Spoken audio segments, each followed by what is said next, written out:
السلام علیکم دوستو، کیا حال ہے؟ کیسے ہیں آپ؟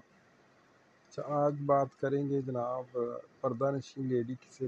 متعلقہ کہ اگر آپ نے پردہ نشین لیڈی کے ساتھ معاہدہ کرنا ہے، کوئی پراپرٹی خریدنی ہے تو وہ کس طریقے سے آپ خریدیں گے، کیونکہ پردہ نشین لیڈی کو بہت زیادہ جو ہے قانون میں فائدہ ملتا ہے کہ اگر آپ اس سے پراپرٹی خرید لیتے ہیں، لیکن آپ جو اس میں میئر ہیں جو کہ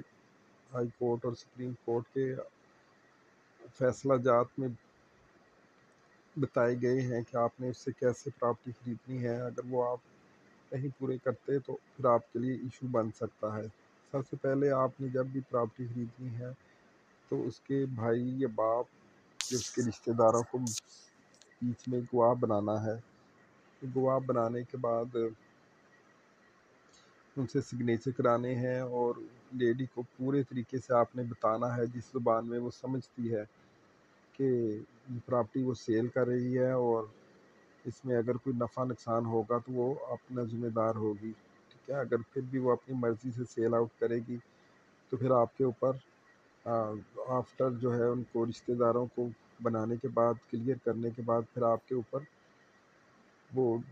اگر کوئی خدا نخواستہ کل کو کیس ہوتا ہے تو پھر آپ کو ایشو نہیں بنے گا۔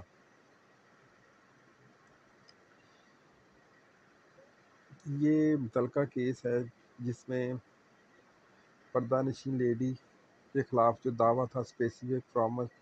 اس کا کیا گیا کہ اس نے ہمیں جائیداد بیچی ہے اور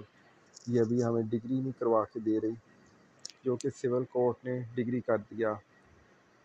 سول کورٹ کے بعد انہوں نے اپیل کی اس فیصلے کے خلاف کہ لاہور ہائی کورٹ نے ڈسکس کیا اس کو تفصیل کے ساتھ کہ پردہ نشین لیڈی سے پراپرٹی خریدتے وقت کیسے خریدی جا سکتی ہے، اور یہ ثابت کرنا بینیفیشری پر ہے کہ جس نے پراپرٹی خریدی ہے کہ وہ بونا فائڈ پرچیزر ہے، اور اس نے تمام جو اس کی رشتہ داروں کو بیچ میں بنایا تھا پارٹی، اور اس کو اچھی طریقے سے بتا دیا گیا تھا، پراپرٹی کے بارے میں سمجھا دیا گیا تھا۔ اور یہ ثابت کرنا بھی ضروری ہے کہ یہ پردہ نشین لیڈی کو اس کی زبان میں سمجھایا گیا تھا۔ یہ دوسرا یہ بھی میں نے بتا دیا آپ کو، اور سب کچھ بینیفیشری نے پروو کرنا ہے۔ یہ نہیں ہے کہ آپ یہ عورت نے پروو نہیں کرنا کہ یہ اس کے ساتھ، یہ آپ نے پروو کرنا ہے جس نے پراپرٹی خریدی، اور آپ کو پتہ ہے کہ وہاں پہ پروو کرنا پھر گواہوں کے ساتھ اور شہادتوں کے ساتھ پھر ایزی نہیں ہوتا۔ تو یہ سارے پروو آپ نے جب پراپرٹی خریدنی ہے اسی وقت بنا لینے ہیں، تاکہ کل کو اگر کوئی ایسی صورتحال ہو تو پھر آپ کو وہ پراپرٹی میں اپنا کیس جیتنے میں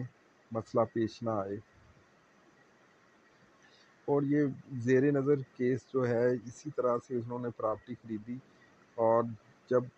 ہائی کورٹ میں کیس گیا تو ہائی کورٹ نے پردہ نشین لیڈی کے حق میں فیصلہ دیا اور کہا کہ جو ایپلنٹ ہے وہ فیل ہو گیا ہے یہ ثابت کرنا کہ اس نے پردہ نشین لیڈی کو پارٹی اس کے بھائیوں کو پارٹی نہیں بنایا تھا، اور جو ہے اس یہ نہیں ثابت کر سکا کہ اس نے عورت کو اچھے طریقے سے سمجھایا گیا تھا۔ کہ وجہ یہ ہوتی ہے اس میں کہ لوگوں کو پتہ نہیں ہوتا کس طریقے سے خریدنی ہے، وہ تو خرید لیتے ہیں پہلے جلدی جلدی، بعد میں ان کو پتہ چلتا ہے کہ اس میں قانون کیا کہتا ہے۔ یہ متعلقہ اتھارٹی ہے، یہ نیچے لگائی گئی ہے، یہ نئی اتھارٹی تھی، یہ 2023 کی اتھارٹی ہے۔ ڈیٹ آف ہیئرنگ اس میں 28/2/2023 کی ہے۔ اس میں یہ پورے اس کے قوانین بتائے گئے ہیں اور بہت ہی تفصیل کے ساتھ